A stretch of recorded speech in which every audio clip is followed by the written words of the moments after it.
Bonjour à tous et bienvenue sur The Lion Finance. Aujourd'hui, on va aborder un sujet fondamental et parfois intimidant pour les investisseurs, la notion de risque et de volatilité. Ces deux termes sont souvent confondus mais ils sont très différents. Comprendre cette distinction est la clé pour ne pas paniquer face au mouvement des marchés et pour prendre des décisions éclairées. On va décortiquer ensemble ces concepts et voir comment les apprivoiser. Commençons par le risque. En finance, le risque ne veut pas dire que vous allez forcément perdre de l'argent. Le risque, c'est la possibilité que le résultat réel d'un investissement soit différent de ce que vous aviez prévu. C'est l'incertitude quant à l'avenir. Le plus grand risque, c'est de perdre tout ou partie de votre capital, mais il peut aussi s'agir de ne pas atteindre les rendements espérés. Le risque est omniprésent dans tout investissement. Maintenant, parlons de la volatilité. La volatilité, c'est la vitesse et l'ampleur des variations du prix d'un actif.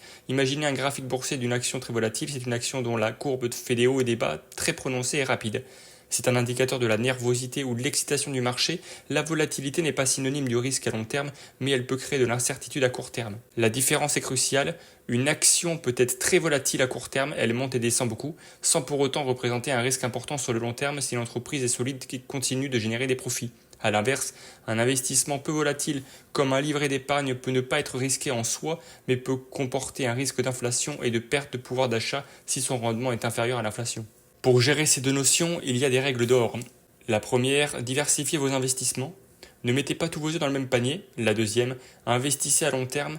Le temps lisse la volatilité et permet à votre capital de bénéficier de l'effet des intérêts composés.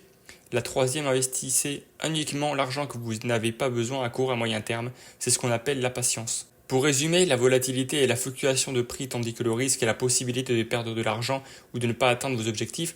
Pour naviguer sur les marchés financiers, vous devez accepter la volatilité à court terme car c'est la meilleure voie pour obtenir un rendement élevé à long terme. C'est l'essence même de l'investissement. J'espère que cette vidéo vous a éclairé. Si c'est le cas, n'oubliez pas de laisser un pouce bleu, de vous abonner à la chaîne. A très bientôt. C'était The Lion Finance. Peace.